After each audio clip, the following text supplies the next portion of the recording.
আর সকাল সকাল আমি বই খাতা নিয়ে পড়তে বসে গেছিলাম।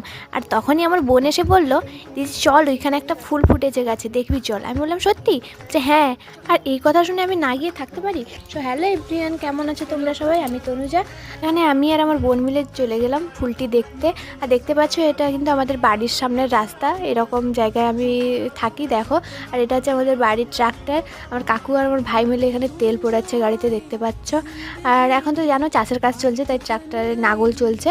আর তারপর চলে গেলাম আমরা গাছটির কাছে।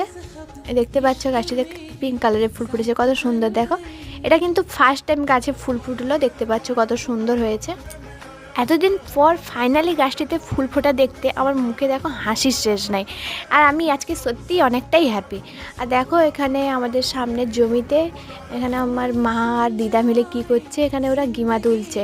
আর তোমরা কি জানো গিমা কি হয়? এখানে দেখতে পাচ্ছ এটা হচ্ছে গিমা, এটা কিন্তু খাওয়া হয়ে থাকে। আজকের ভিডিওটি কেমন লাগলো তোমাদের জানিও, আর যদি ভালো লেগে থাকে তাহলে লাইক কমেন্ট আর সাবস্ক্রাইব করে দিও।